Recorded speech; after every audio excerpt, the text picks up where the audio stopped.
Hello and welcome to Leagues Ahead. Leagues Ahead is the official vodcast of the Arena Gauntlet League where we talk about upcoming tournament offerings. And we have a doozy for you today. We're going to talk about the Arena Gauntlet League Playground set designed in secret by the Shadow Committee. I'm Christopher C. York. I'm your host and the tournament organizer for the Arena Gauntlet League, philosopher of sport and games, and today I'm sitting down to chat with longtime league player and contributor and now Shadow LC member, Evan C. Welcome, Evan. Thank you, Chris. All right, now just to get started here, this is a unique league concept. And people might not know how this came to be. So, first of all, I want to ask you: what's your idea about how this came to be? As one of the members of the Shadow OC, as the lead designer for this upcoming tournament, what's your idea about the backstory? Because I don't think I've revealed it in full yet. Yeah, I mean, from what I've talked to some of the LC members, and they basically just said, there's some time in between the current set, Tarkir Dragonstorm, and the next one for the league. It seemed like a good spot for a 3-week league. They had some ideas in the pipeline, potentially, but nothing really set in stone. I think Jack H. Rakic, who I talked with a good bit, he was maybe floating something with Ikoria. And then eventually, at some point, basically, the tournament magus, Chris York, said, hey, you know what? There's some, here's a Shadow LC, and they're going to design it. That's what I heard, just that it was like wild Chris York just came in and said, we're doing something different now. These are the people.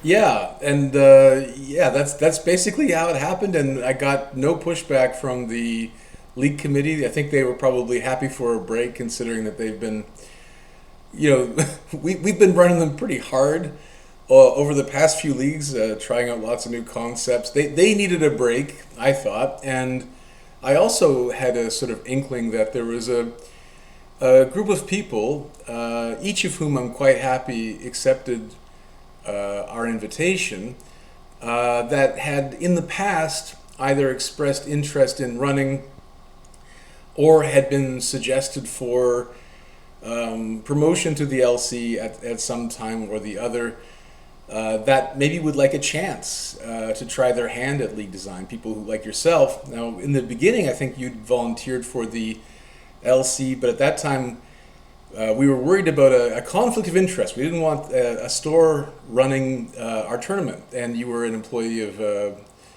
at the time, Three Kings Loot.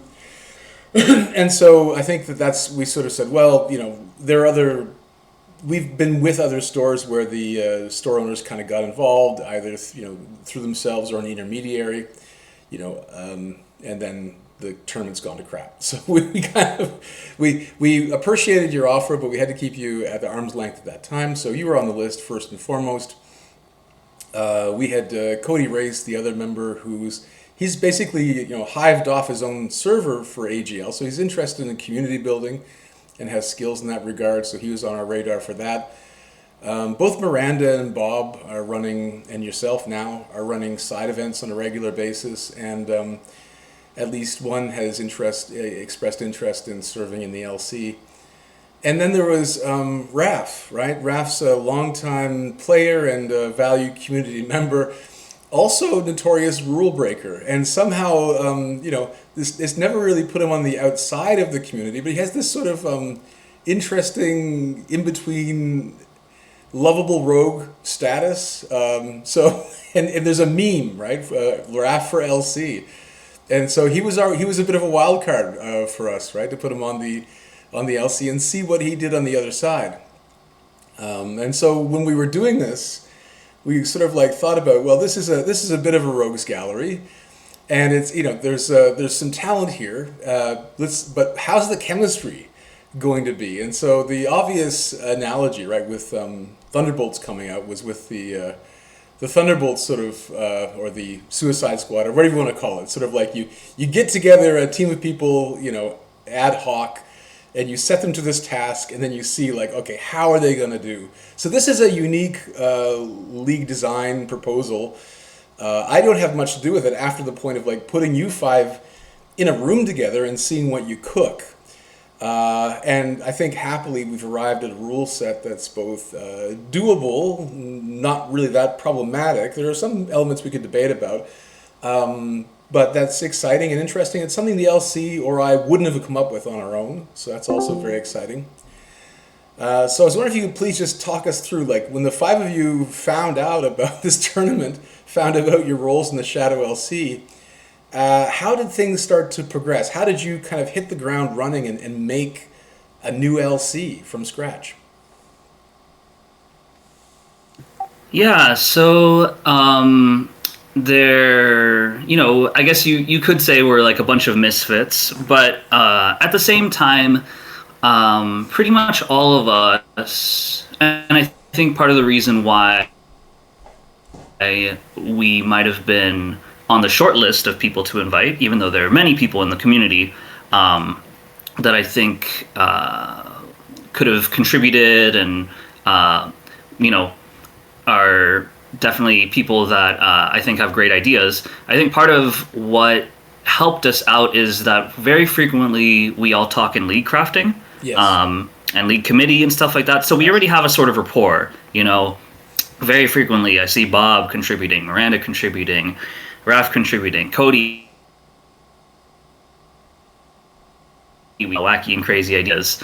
So we already have that sort of chemistry, but of course there were various considerations in terms of this is our one chance, and we didn't really have as many guidelines or procedures that I'm sure the LC has built up over time. So immediately we have to kind of start paddling and figuring things out. I think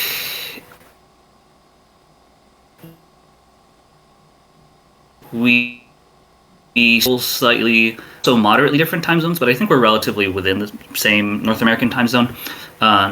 Like, I don't think any of us are on the West Coast, but just because we couldn't all participate asynchronously in the same way, and at least my strong feeling, and I think it was agreed with other people, is that we kind of need to build consensus, because the way I viewed it is that it's important that we find alignment, because even if we have, and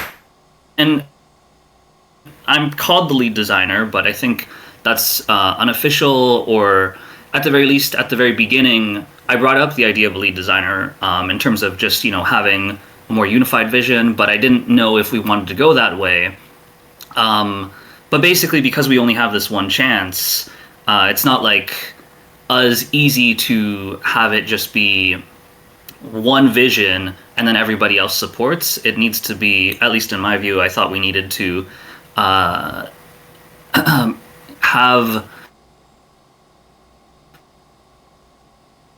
what we were looking for and hammering out different parts of the rule set. So because of that, we had to meet a couple times on call with various spreadsheets, agendas, and minutes, and just really propose different things, brainstorm, and really come together to find something that we generally agreed with. And because we couldn't meet at first, we'd provide various pitches, and then we would kind of settle between the various pitches. And so some of the things that we could have also done would have been something like a mirror league, or like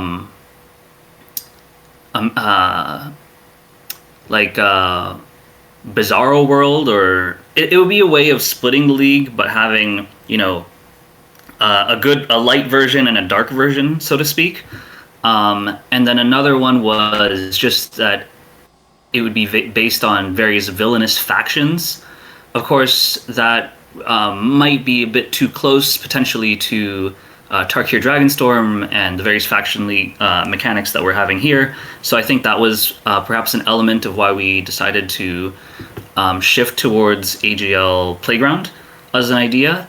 But yeah, I think that was a major component. And then the other major component is that I requested everybody kind of put together kind of their not bucket list. What would be the way to say it? That everybody state kind of their demands. Like what do they hope? What would they ask of a league that somebody else creates? That they're like, this is what we absolutely need. This is what we kind of need. This would be nice, but not is like it's a negotiable. And so a couple of elements for that would be that stipulations, of course, was always going to have to be in there. Various members of this LC, Shadow LC, love stips. All the debate about the league size and all of that, we decided we wanted to have some sort of experiment in that way. And part of what was good about AGL Playground is the theming of homerooms and the splitting into conferences, and like homeroom was the flavor or covering for that, ties in so well with that possible experiment. Yeah. But yeah, those were a couple of the things that were critical. I wanted to comment on that. I think the flavor is a home run. I think that we all have that experience, or at least a lot of us do, of playing Magic when we're young and naive and uninitiated. And it is kind of funny that out of this, what started out as a sort of like a faux Shadow LC sort of takeover narrative, right, then turns into this very like, naive, youthful, hopeful paradigm. I think that the theming is pretty amazing. Again, it's something we wouldn't have probably stumbled on with the sort of trajectory the LC is currently on, so it's completely new. I think it works great to tie the whole league together. Sometimes it's hard to find a thematic tie-in when you don't have a set to sort of like scaffold the design onto, so I think that it all works really well. Who came up with the slide as the set symbol that we have sort of on screen right now?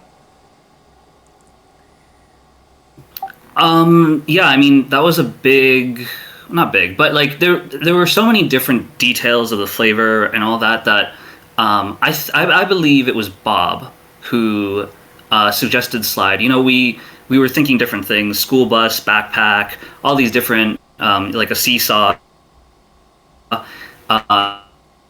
He suggested slide. We looked at various versions of it. And then we just picked that one, and I said, okay, I can try to make it more mythic colored. I think I did a good enough job there. Yeah, but yeah, just the slide is just very iconic, very readable, symbol of the playground. Yeah, if only Wizards of the Coast took notes from you guys about readable symbols from a distance, we'd all be in good stead. But it seems like increasingly they're becoming more and more arcane and hard to parse. But moving on from the theme to the rules themselves, you've given us a bit of like the social story about how you all started cooking together. You've talked about the theme of the set. I think it's time we get down to brass tacks, right? We need to talk about the rules. Let's say that I'm a registrant for this new tournament, which I am. What can I expect from the AGL Playground? Like, so after I sign up, what will I have to do? What will I have to know from day one of the tournament?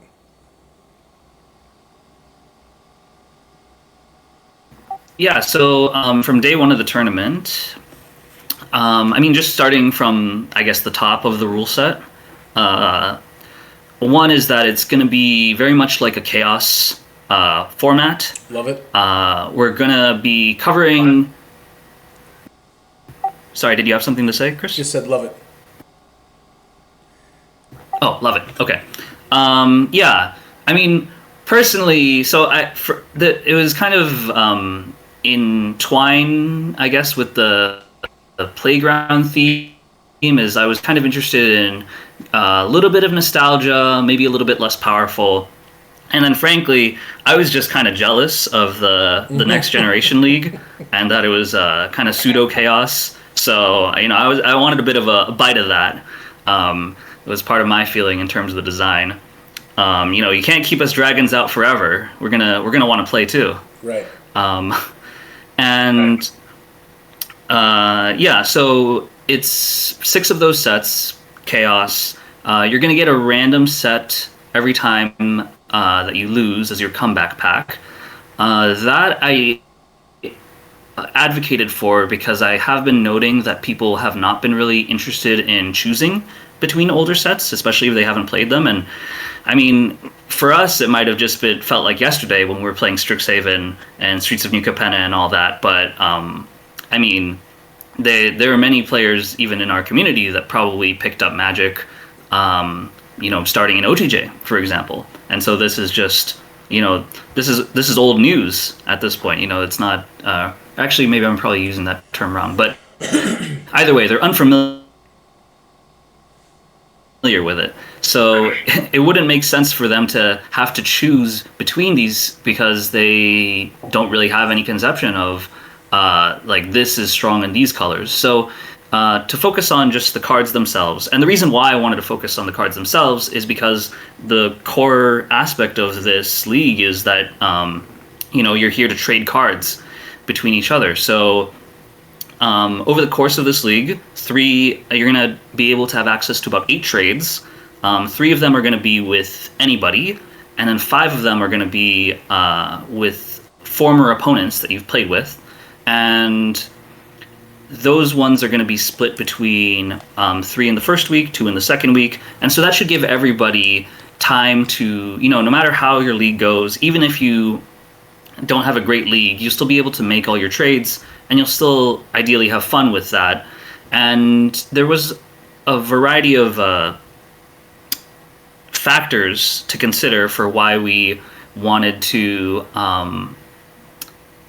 set up the rules in such a way that you could only trade with former partners, as well as some that you could trade with anybody that you want. Power level had to come into play, the kind of thematic feeling, and I really wanted to transmit this feeling of people of you're at your store or even on the playground. I never actually had this playground experience or anything like that, or some of our players might have, but for me this was kind of more of a like an archetypal or a mythological sense of enjoying Magic as a kid, right? But that feeling of playing with somebody, looking at each other's binders, looking at each other's decks, and connecting with them over it is something that I wanted to transmit. And so I definitely was interested in having it be a case where you're talking with your former opponent, you're talking with somebody that you played, and trying to make each other's decks better and trying to trade with them. We had it be decoupled a bit from the matchmaking and from the games itself, because we understand that sometimes emotions can run high, and maybe you're not interested in trading with somebody immediately. Also, maybe they don't have anything good for you now, but they could in the future. So that's definitely an aspect. For the stipulations, we came across the theming of field trips and field stips. That's after the trading. We just kind of we knew we wanted stips. The way it tied in flavorfully, we loved, so we added that in. And then there was a long debate of do we just make these what type of bonus do we want to give? Do we even want to give a bonus?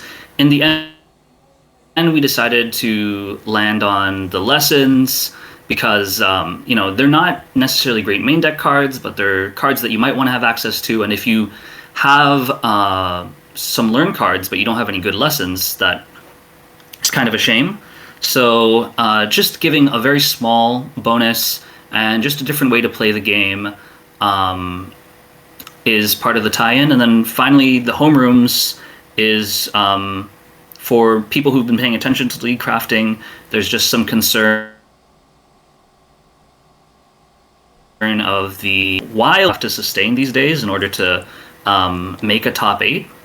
Uh, I mean, I remember back in our day, Chris, in the early days of the AGL online, I once made a league top eight, having gone 14-11, which is just not feasible these days in the slightest. So, just something to be able to make goals a bit more achievable with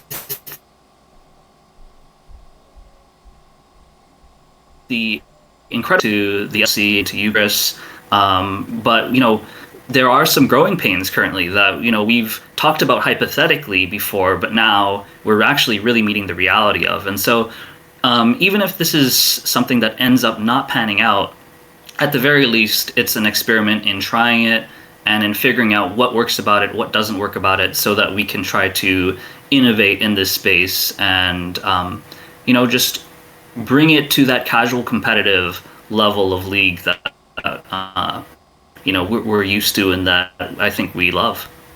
Yeah, so there's a few things here, right? I think that it's an interesting mix of mechanics, and there are things that we would try with a 3 week league that we might find more dangerous with a 6 week league. So like the trading thing, it sort of resembles the silver bullet mechanic and has a tendency like to sort of railroad in a way your deck development, right? So league deck development sort of happens randomly with which packs you open. Sometimes you might change colors. In leagues where we've allowed targeted add-ons to your pool, like the silver bullets mechanic, it has a tendency to sort of commit you to a color pair or what have you, or just one color very early on, and then the experimentation is kind of over. That's less of a danger in a 3 week league, and as well, like the potential for abuse or misuse or imbalance that could come from unequal trading is also pretty strongly mitigated in a league that only lasts 3 weeks. So I do think like trying this mechanic out in this environment where you start with a very weak chaos pool and where you maybe need the power boost a trade gives, and if it all goes wrong, well, in 3 weeks we get to sort of dump out regardless. I think that's probably the right place to try this, and I think it's good that the Shadow LC had the bravery to try trading, because the last time we allowed trading, I think it was all the way back in Forgotten Realms, and it was maybe the least popular, most controversial mechanic of that league. Of course, that was a 6 week league, and there was lots going on already, and maybe it was like a hat on a hat on a hat in terms of mechanics. So like, there's different reasons why that maybe didn't work out the first time, and I do think again the playground mechanic fits in with that. Like early on in the game, when you're not invested in collecting every single card that comes your way, when you don't really care about the value, you care more about the use value than the monetary value or whatever. As a kid, you're more free with your trades. And I think that kind of that works here. It might not work elsewhere. So if there was going to be a place for this mechanic and a time frame in which it would work, I think that the trading bit works here. In terms of the voting for your stip each week, this for me, the sort of place where I found this in league development may have been the High Council of Paliano plane from Foundations League. Now that was a plane where if you got it, you got to vote between 3 different planes, and the league would decide which plane you visited next. And I remember a lot of people at the very beginning of the tournament said, why don't we just have this as a rule, and then we go to the planes that are most popular instead of just going to random places. We get to vote, we get to debate about where we go, and that's going to be a point of community engagement. I think at the time we shot it down for requiring a lot of engagement and a lot of like people are already going to have to deal with reorganizing their decks every week. On top of that, we're going to have like a weekly, forum where they debate where they're going next. I think, in retrospect, that would have gone a long way into juicing Foundations League, which I think, generally speaking, was received as a sort of lackluster revisit of the earlier Plane Chase League, right? So if Plane Chase ever comes back, and now that's looking less likely after the tepid reception for Foundations, probably have something like this mechanic where you're voting on your next plane, at least from like a subset of planes, if not every plane. So I'm very curious to see how this one is received, for one, how it's mechanically executed, for another, and the overall effects on the community as a third, right? So if people are really resentful about their choice not getting represented in the vote, or if they're just really double down overjoyed every time their vote comes out their way, how the consensus building occurs, all that's very interesting to me. And I think we'll have, 3 opportunities to make this collective choice. So I think there'll be lots of data points there that are very useful and interesting for us to look to for future league design. So I'm excited to see how that turns out. And the final thing that you mentioned was the league split. So again, and we can revisit all 3 of these topics when I give you a chance to respond, but this, how can I say it? This wellspring of interest in turning the league into 2 either complementary or competing groups or divisions or subcategories or whatever is something relatively new. And when, the league registration, I wouldn't say nearly doubled, but it definitely by a factor of a third jumped up in Dragonstorm, we kind of avoided the constitutional crisis a little bit in that, 60% of the prizing is taken up by the factions, and only the top 32 are really playing out for the heavier prizes. So, in a way, it's already 2 leagues. There's a faction league and there's an individual league, and there's not very much overlap between those 2 different. Like, you're either doing very, very, very, very, very well and you're gunning for the top 32, or you're just kind of getting along, in which case, the faction is where your attention really should be, and getting that first, second, or third faction group prize so you can get all double or some of your entry fee back. In terms of what this means going forward, we're still kind of debating, right? You have different home rooms that you proposed for the Playground League. If it gets to that level, if it gets to, I think, 124 players or something. So 128. 128, right? So that's kind of, I don't think we've ever had a 3-week league. For whatever reason, 3-week leagues, generally speaking, have a lower registration rate. I think it's because they're not tied to main sets. Sometimes we try wackier mechanics, so it appeals more to the enfranchised player base than new players. And so the potential for growth isn't necessarily the same there. However, following with the success of Dragonstorm and having 184 players on the server, it does seem likely that we're going to break 100. I mean, if I had to guess, I would say we're going to break 100 at least for the Playground League. So trialing this division approach to league play is going to be interesting. Can you maybe walk us through, this maybe is the mechanic you discussed the least. So how would the league split work with the AGL Playground? Yeah, so essentially you would be randomly divided. What it does is it just makes it so that the standings that we normally have, instead of being compared versus everyone in the league, you're compared versus a random half of the league. What this does, to a greater or lesser extent, kind of essentially puts the top 16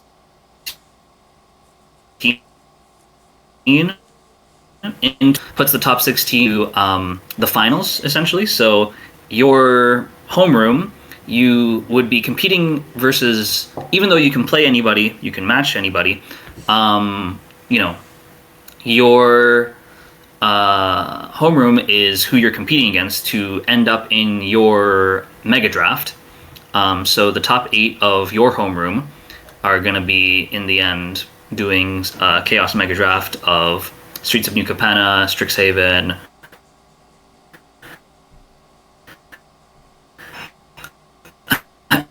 and Dominated United. And at the end of that, we will have essentially 2 league winners or homeroom winners, but either way, they will receive top prize within their homeroom. They each will be invited to Player of the Year. We will also have one singular Gauntlet pennant winner. Maybe we'll call that the valedictorian of of the league.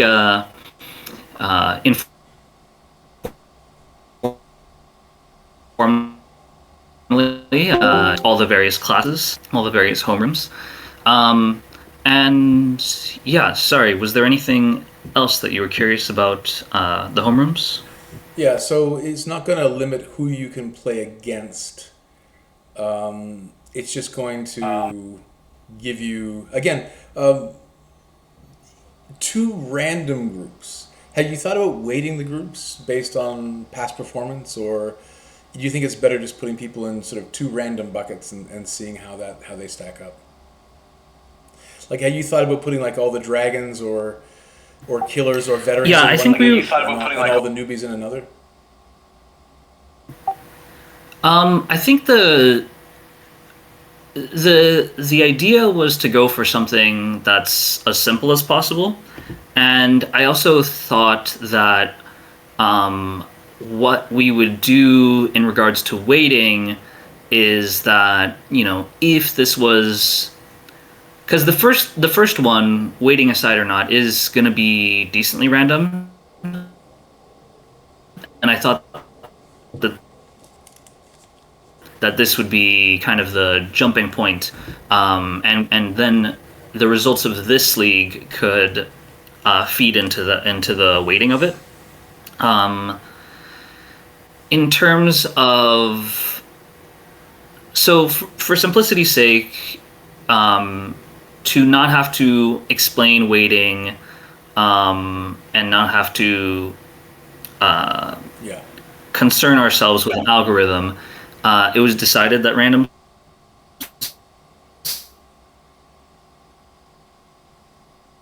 start off with this 3-week league, and that it would serve as just some base data if weighting towards the split was desired in the future. Yeah, I guess that it would be a bit rough, even though in my educational history in public schools, it would sometimes happen that you had an advanced class and a slightly regular class designated with different, like homeroom A versus homeroom B, and there's a marked difference between who's in those homerooms. This is a more egalitarian approach where you just kind of get the bucket that you get chucked into. I do think, like, for simplicity's sake and for trialing it, this is probably the way to go. I have a more sort of general theoretical question for you, and I'd like to get you to weigh in on this. So, you've pointed out that it was easier to top 8 in the leagues past when we had fewer registrants, right? Now that we have the largest number of players that we've ever had, do you think that top 8 should remain an elusive and difficult achievement, or do you think that it should be made easier for new players? So I think that for me, these concerns that we have to somehow make the top 8 more accessible are slightly overstated. So I used to be a bit of a grinder before I became a filthy casual, right? And I remember that you couldn't have 2 people win a GP, right? And you can't have 2 people be Player of the Year. You can't have 2 people win a league. There is a top 8, and there just is a top 8, and that's it. And it's tough that somebody has to come ninth, but somebody has to come ninth, right? Or if you bring it down to 16, someone's going to have to come 17th. And, yeah, it sucks not to win when you want to win, but winning to be valuable has to be a scarce commodity. And if you make it, less scarce, you make it less of a commodity. So I think that this concern of making like, well, everyone's got to at least in theory be able to top eight.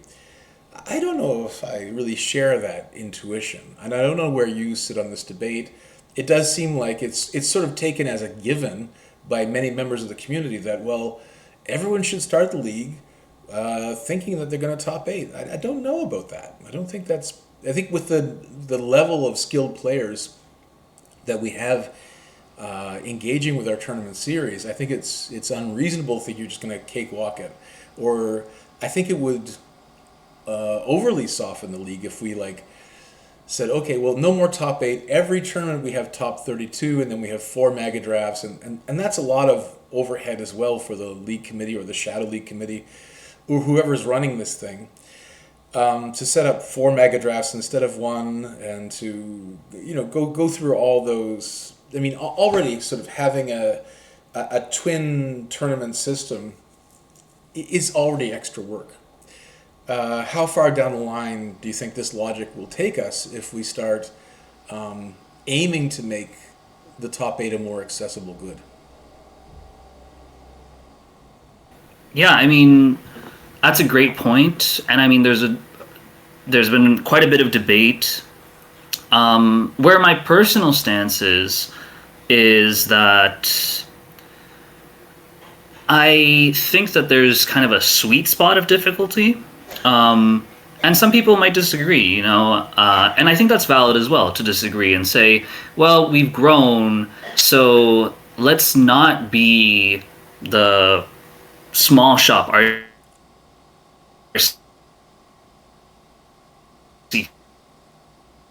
we are like the face-to-face. Sorry, that's maybe some more of a local reference to Canada, but like we're the big regional stores, 200, 300 player RCQ, and that's the level that we're at right now, and that's the feeling that we have right now. And for me, I just think that I remember enjoying the level of competition that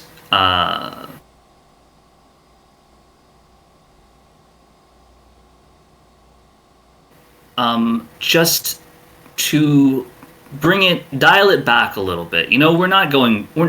I don't think it's reasonable. I don't even want to go back to the league size where 14-11 makes top 8. Right. But if we're at 200, 300 players, and we're saying, okay, yeah, to top 8, you need to go 24-6, bare minimum. That's just.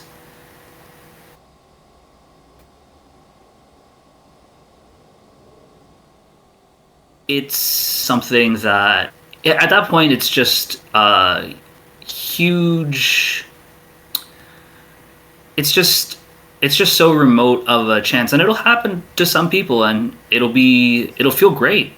But I think that for various reasons, just as a motivator to keep things in line with what previous achievements have been earned by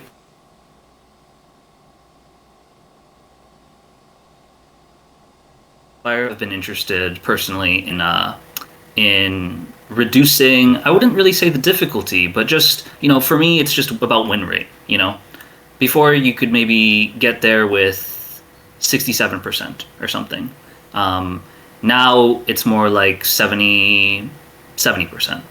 Yeah, but this is in line with professional sports, right? So right. Like there are records of Babe Ruth's performance, and modern baseball players are gonna beat the tar out of Babe Ruth's stats, but we still know who Babe Ruth is, and we still respect the achievements. It's just that baseball's moved on since then. The training regimes and well, unfortunately, the doping and everything else, like just the techniques and the strategies have all evolved. And, it's more difficult, you could say, just in an absolute sense, to be a professional baseball player today than it was in Babe Ruth's day. And in the early days of AGL, if you were an early adopter, one of the perks that you got was that you could be a big fish in a small pond. But by having it be a small pond, it was necessarily institutionally precarious, right? Like if 10 people walked out, maybe the AGL just doesn't run next month or the next tournament or whatever. But now I suppose we have greater survivability, we have a more of an institutional footprint. And so there's less, how can I put it? We're in a less precarious position, but as a result of that, we also have to suck up the cost that achieving greatness in this format takes a lot more than it used to. And I can tell you from my own dusty 2 league wins from the early in league's history that I'm unlikely to get a third, and I don't let that get me down necessarily. I don't think I have a third that I'm deserved, and I still, as recently as Lost Caverns of Ixalan made a top 8, and I thought that was for me that was like, yeah, I still got it, baby. And you're still top ranking it, Evan, even though you made it with a 14-11. I would have thought you had to play at least 30 matches to top 8 in this format, but if you made it with a 14-11, I believe you. That's fine. But that won't cut it anymore. But you're still performing at a level where you top 8 regularly. So, and I think you won a league recently as well. So last year, OTJ, just about a year ago, I think. Yeah, historically recently. But the thing is, all that to say, right, is that there's time marches on.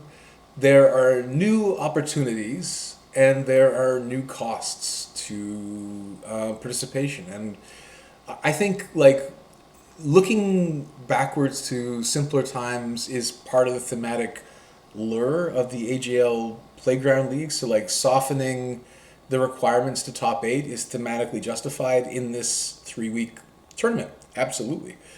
We're happy to throw an extra Player of the Year invite to sweeten the deal, to make the participation in this attractive, and to allow people to get that entry in an easier way. Would I like to see this as a feature of all leagues moving forward? Like a lot of people, there's a lot of support for this, right? There's a lot of, at least there's a vocal minority who are speaking out for this as if it's already a fait accompli or something that everybody already implicitly agrees on.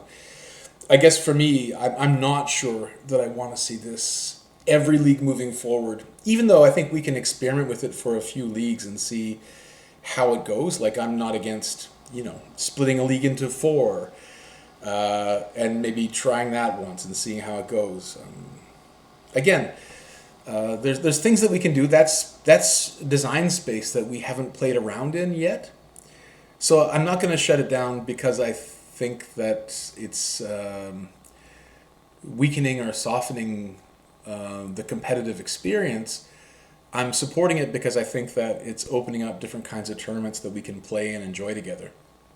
But I do at least want to have a theoretical, at least a weak theoretical worry or objection that this might take the glow or the halo off of top 8ing. It might make being a league winner less desirable if we, just as a matter of course, decide to keep softening and keep weakening the criteria for queuing. And again, maybe this is just, I don't want to meme a meme, but old man yelling at clouds, right? Maybe there's no real worry here to speak of, but I feel a change. I feel a sea change occurring, and it's one that we've been sort of pushing back and putting off until now. And now, finally, we have to face it. I think that, you remember the old days when I think it was Johnny and a few other members of the LC were like, what are we going to do when the league hits 100 members? That's going to be too big. We're going to lose our culture. That's going to be the end of league, the death of it. It's not going to, how could we carry on past 100 members? That's just, it's too attenuated, right? We need to have it like be roughly 30 to 50 players. That's the sweet spot for league. I don't think that was true, right? I think that we showed that wasn't true. And I think that for the most part, as we've grown, it's sort of been the more the merrier kind of ethos. And even now with Dragonstorm, it's a bit of a, yeah, there's a bit of a growing pain, or there's a bit of like what exactly is happening here that we're all sort of like wrestling with. But I don't think contrary to the previous thought, I don't think it's the death of League. I think it's like, this is the new norm. And we're just kind of like figuring out in the moment what's the best way to adjust to this new norm. What's the best way to sort of feed this new and growing community what it needs to keep thriving. Right. And I mean, another thing about why it's just great that we're doing this experiment is it's the Shadow LC. It's not the real LC. If this is a huge blunder, it doesn't reflect poorly at all on the on the people that actually organize. You know, it's just the wild harebrained schemes of that rogues gallery. But another thing that you had mentioned is like top 32 for Mega.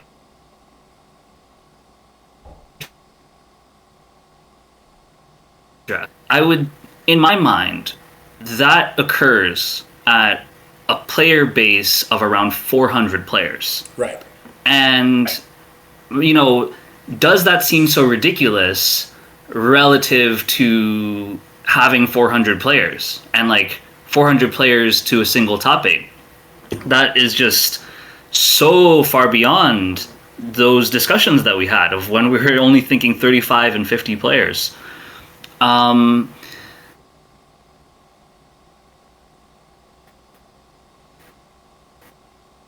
Sort of come to a head, and I agree with you that, you know, those discussions that we have seem so small and that we have been chugging along just fine.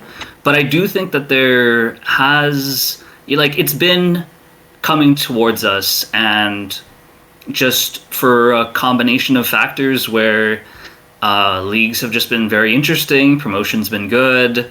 For one reason or another, we don't have as much attrition, I guess, or at the very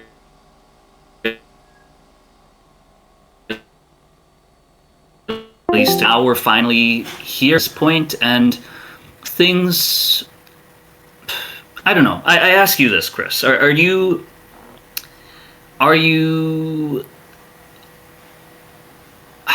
like, how do you feel about, you know, top 8 being so distant, like on a personal level these days?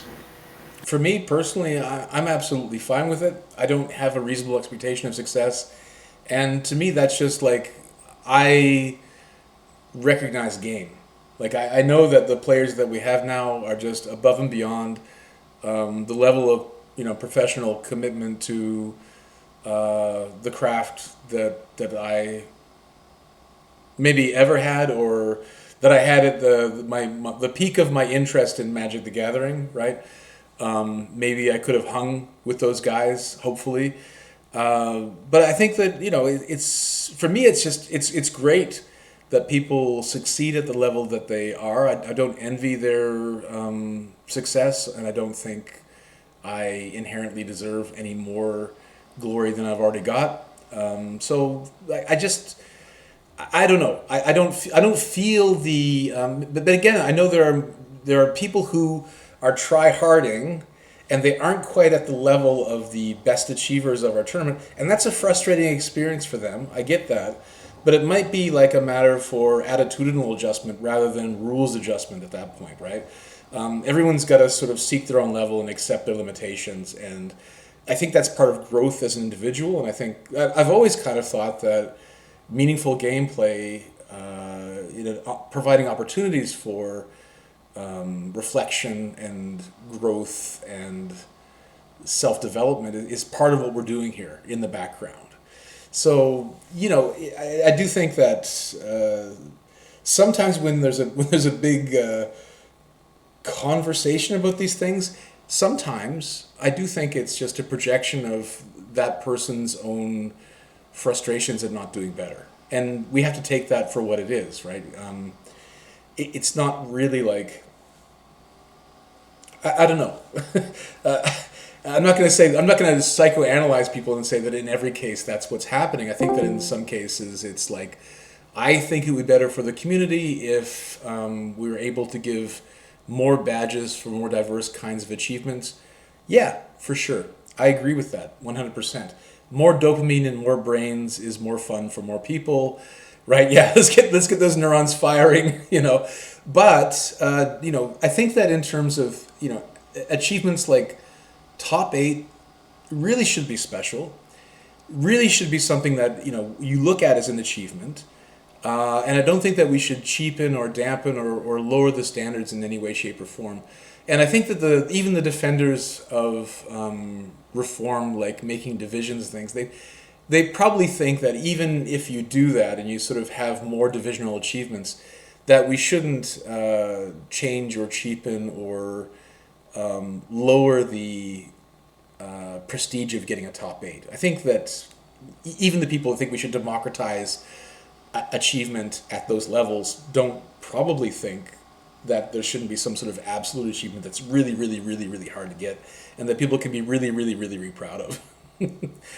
But again, we're getting a bit off. We're getting a bit off base now. I think we should end with a big finish, a big push for AGL play. I actually did have something I wanted to say about that. I actually very much agree with you, Chris. Like personally, where I am now during my time, I guess, in Magic and time with League, I'm also very fine with the difficulty that it is currently.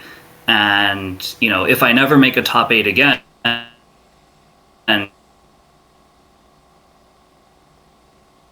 old person that's retired and is just like, I did that once upon a time, right? But I think part of that is that the reason that we feel that way, you and I, Chris, at least the way I feel about it is that part of what makes me fine with the current state of affairs is I've already have achieved those glories, right?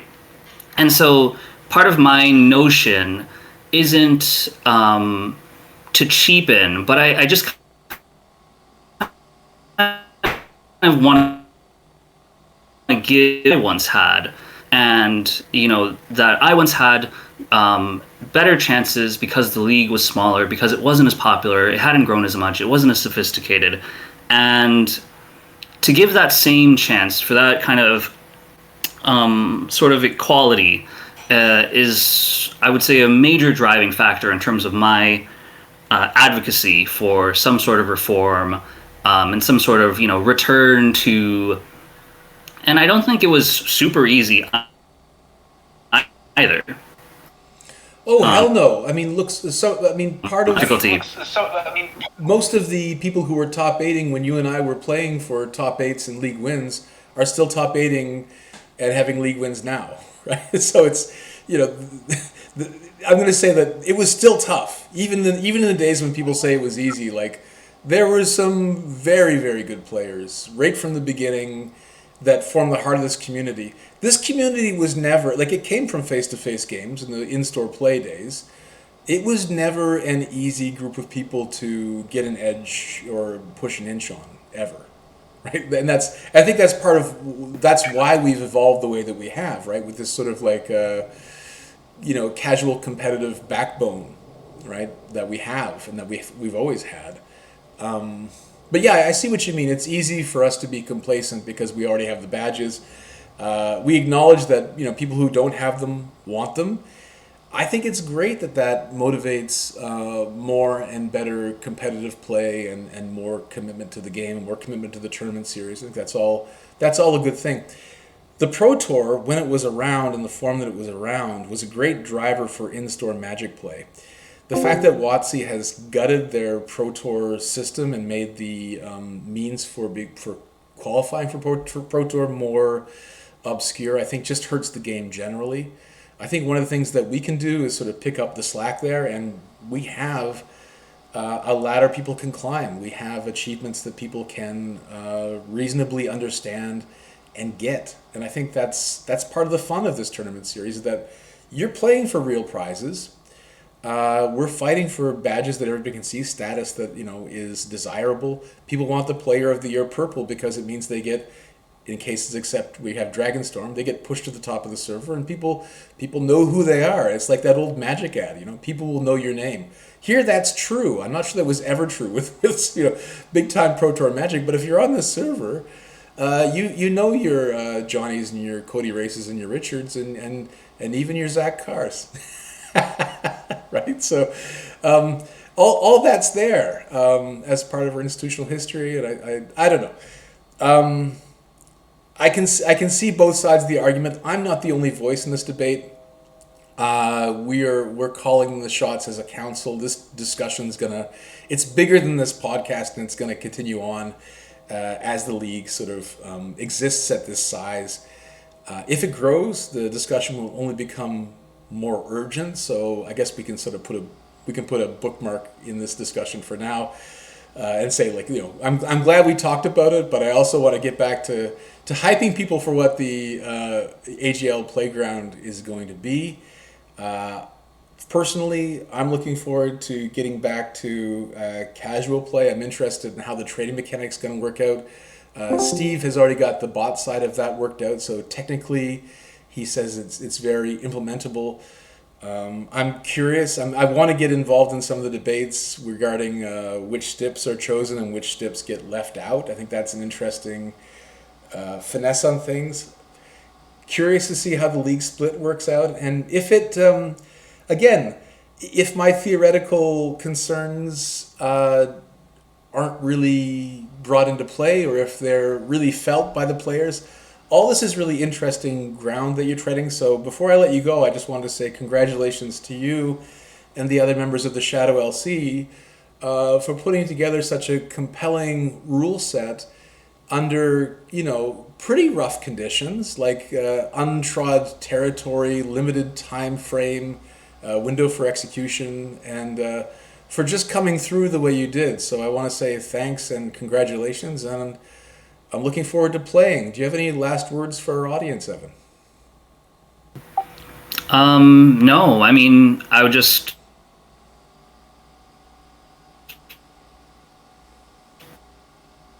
thank you to Miranda, to Bob, to Raf, to Cody. Thanks as well to you for the idea, and Steve for the implementation, Lotte, Jack, Jordan, and Adam for they did quite a bit of polish work. We put together, I'd say, a good edit, but that the experience of the LC really shines when they came in and collaborated with us